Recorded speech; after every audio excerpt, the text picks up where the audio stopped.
Vijayasai Reddy అటాక్కి Jaganmohan Reddy coterie అంతా గప్చిప్మని దాక్కుంటే cone కిస్కా గొట్టాలతో తూతూ మంత్ర స్పందన చేయించాడు జగన్మోహన్ రెడ్డి. తెలుగుదేశం పార్టీ శ్రేణులు సాయిరెడ్డి అటాక్ రిప్లై ఇస్తే ఏకంగా ప్రతి దోపిడీ గుట్టుమట్లను రద్దు చేసేలా ఉన్నాడని తాడేపల్లి ప్యాలెస్లో జగన్ రెడ్డి గజగజలాడుతూ తన కోటరీ ముఠాతో కాలక్షేపం చేస్తున్నాడు.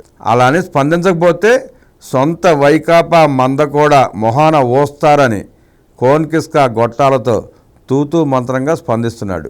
రాజారెడ్డి గ్యాంగ్ నుండి ఆ ఇంటికి పద్దుల మేస్టారు సాయిరెడ్డి. ఏటు అయింది నెలల తరబడి చెప్పకూడుతుంది కూడా ఆ సావాసంతోనే, ఆ అనుబంధంతోనే. సాయిరెడ్డి వాలకం చూస్తే నిండా ములిగినోడికి చలేంటన్నట్టు తెగించేశాడు. ఆ తెగింపు కారణం ఏంటి? జగన్ రెడ్డికి అతనికి మధ్యలో వచ్చిన తేడాలేంటి? లిక్కర్ నుండి బెదిరించి రాయించుకునే డెకాయిట్ పనుల వరకు హోల్సేల్ హెడ్ ఆఫీస్గా తాడేపల్లి ముఠా కోటరీ నడిపింది. క్యాష్ కలెక్షన్లు, షిఫ్టుల్లో నోట్ల కట్టలతో మెషన్లతో లెక్కలు కట్టే వర్కర్లు, తనిఖీలు లేని సపరేట్ గ్రీన్ రూట్ ఛానల్ ద్వారా నోట్ల కట్టల కంటైనర్ల రాకపోకల గురించి అందరికీ తెలిసిందే, ప్రపంచమంతా చూసింది. లిక్కర్ స్కామ్లో జగన్ రెడ్డి ఏ తరహాగా వ్యవహారం చేశాడో, ఎన్ని లక్షల కోట్లు దోచుకున్నాడో, క్యాష్లో మాత్రమే కొనేలాగా ఎలా క్రియేట్ చేశాడో. ఇప్పుడు కూరగాయలు కొంటేనే యాప్ ఓపెన్ చేసి చెల్లించే ఈ రోజుల్లో బ్రాందీ షాప్కి వెళ్ళి మందు కొంటే క్యాష్ పెట్టి మాత్రమే కొనుక్కోవాలని నిబంధన పెట్టి ఎలా దోచుకున్నాడో విజయసాయిరెడ్డికి మొత్తం తెలుసు. ఆ దోపిడీ కుట్లుమట్లని ఒక్కొక్కటి బయటపడతాయని గజ గజ వండుతున్నాడు జగన్ రెడ్డి. చేసుకున్న కర్మ కొద్దీ అరణ్య అజ్ఞాత వాసాల లెక్కన 14 ఏళ్లు భరించిన ఆంధ్ర వైకాపాను లోతుగా పాతేసింది. ఇక లేచేది లేదు, సచ్చేది లేదని దాని 15వ వార్షికోత్సవ ఉనికి పాటలు సమాధి మీద కల్లాపి చల్లాడు ఏటూ పద్దుల మాస్టారు. తెలుగుదేశం పార్టీ కూటమి కలిసి తొక్కిన తొక్కుడికి లేచేది లేదు, సచ్చేది లేదు అని దాని 15వ వార్షికోత్సవ ఉనికికి పాటలు పడుతూ కార్యకర్తలు రాక, నాయకులు రాక ఎలా అల్లాడిపోయాడో చూసాం. ఆ సమాధి మీద కల్లాపి చల్లాడు ఏటూ పద్దుల మాస్టారు. శాంపిల్గా 2 మీద స్పందించాడు అంతే. శాంపుల్గా 2 మీద మాత్రమే స్పందించాడు. చంపుతారా, నరుకుతారా, నా బయోడాటాలో భయం లేదని తెగించి సాయిరెడ్డి కంఠధ్వనికి కంపించిపోయింది తాడేపల్లి ప్యాలెస్.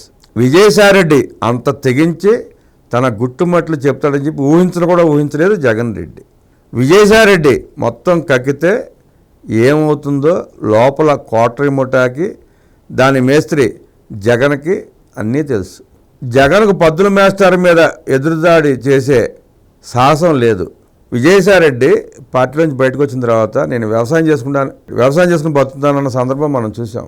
విజయసాయిరెడ్డి ఆ పరిస్థితి కల్పించుకునే ప్రయత్నం చేయకుండా సిబిఐకి సాయం చేస్తే ఖరారయ్యే చెప్పకోటి కాలపు లెక్కలు తెలుసు జగన్ రెడ్డికి. అందుకే లెక్క లేకుండా ఎవరి మీద పడితే వారి మీద మాటల దాడిని విజయసాయిరెడ్డి మీద చేయాలంటే దడ పుడుతుంది జగన్ రెడ్డికి. గజ గజ వణుకుతోంది కోటరీ. రాజారెడ్డి కాలపు సాయిరెడ్డి, ఇంట్లో చెల్లాయి షర్మిల, బాబాయ్ కూతురు సునీతారెడ్డి అందరూ చంద్రబాబు స్క్రిప్ట్ చదువుతున్నారని చెబుతుంటే నమ్మే గొర్రెలు మందలో మిగలవని తెలుసు. అందుకే కింకత్వం ఎలా అని మల్లగొలాలు పడుతున్నారు జగన్ రెడ్డి అమ్ముట. బాబాయ్ కోసం కదిరికి గొడ్డల కోసం పంపినట్లు పంపితే ప్యాలెస్ల నుండి అరెస్టులతో పట్టుకుపోతారు. అప్పటిలా గుండిపోటు కథలు ఎవరు వినరు అని ఈ కోటరీ ముఠాకు తెలుసు. సమయం తీసుకుంటున్నారు అంతే. బాబాయ్ కేసు కావచ్చు, పాత సిబిఐ కేసులు కావచ్చు, కొత్తగా వస్తున్న కేసులు కావచ్చు, రఘురామకృష్ణరాజు కేసులో ఏ3 అయినా కావచ్చు, ఏ సమయంలోనైనా, ఏ రోజైనా, ఏ క్షణంలోనైనా జగన్ రెడ్డిని అరెస్ట్ చేయక మానరు, ఎత్తక మానరు. ఎంత యలహంక ప్యాలెస్ పారిపోయి కూర్చున్నా, దాక్కున్నా, కలుగులో లాక్కున్న ఎలుగును లాక్కొచ్చినట్టు లాక్కొస్తారు. ఇప్పుడు పనిచేస్తున్న వ్యవస్థలో నాటి వ్యవస్థలు కావు, తమ పనిని తాము చేసుకుంటూ పోయే వ్యవస్థలో, చక్కటి అధికారులు ఉన్న వ్యవస్థలో. జగన్ రెడ్డి జేబులో పెన్నులా పనిచేసిన నాటి ఐపీఎస్లు లేరు, ఐఏఎస్లు లేరు, అధికారులు లేరు. ఇవాళంతా కూటమి ప్రభుత్వం వచ్చిన తర్వాత ఉన్న వ్యవస్థలో పనిచేసేవారంతా నీతికి నిజాయితీకి కట్టుబడి ఉన్నవాళ్ళు, ధర్మాన్ని పరిరక్షించేవాళ్ళు, ఇంతమంది మంచి అధికారులు ఉన్న సమయంలో జగన్ రెడ్డిని కాపాడేవారు ఎవరో ఉండరు. ఆయన చేసిన తప్పుదాలకి, ఆయన చేసిన దోపిడీకి, ఆయన చేసిన దుర్మార్గాలని ప్రజలకు తెలియజేస్తూనే శిక్షించే ప్రయత్నం చేస్తారు. త్వరగా ఆ కార్యక్రమం చేపట్టాలని మనస్ఫూర్తిగా కోరుకుంటూ నమస్కారం.